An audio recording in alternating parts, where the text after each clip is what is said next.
Det er i øjeblikket meget rodet på Vendsyssel Historiske Museum i Hjørring. Det er det, fordi vi skal til at lave en ny udstilling. Vi har 125 års jubilæum, og det kræver en jubilæumsudstilling.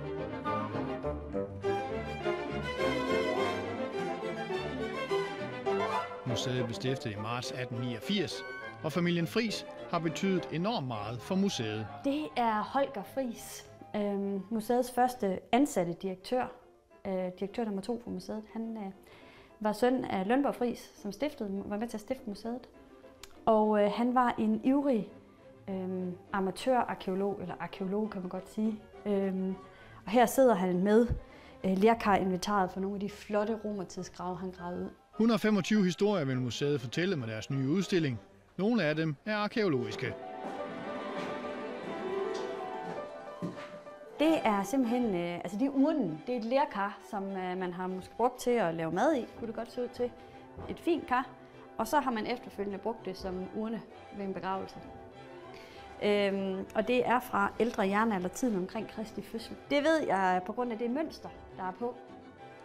Her er der sådan nogle negleindtryk, ligesom hvis man kommer tæt på, så kan man faktisk se, at det lige passer med vores tommelfingernegle.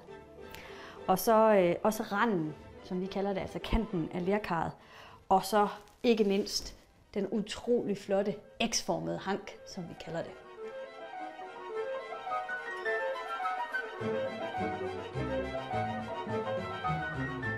For at Tollestrup-kvinden kan ligge godt og sikkert, har man simpelthen lavet et leje af jord. Det er fra vores udgravning nede ved Svendum, og det vi kalder Svendum Offermose, hvor vi jo har fundet ikke mindre end 6 menneskekranier. Og en masse dyreknogler og keramik og træ og sten ofret nede i mosen.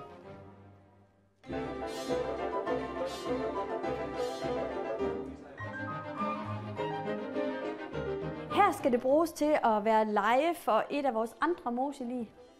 Hende vi kalder Tollestrup-kvinden, for hun har fundet Tollestrup Mose. Det ligger lidt nord for Jerslev, så det er ikke så langt fra Svendum, så det passer meget godt. Og hun er nogenlunde samtidig. Hun er fra også ældre romersk jernalder.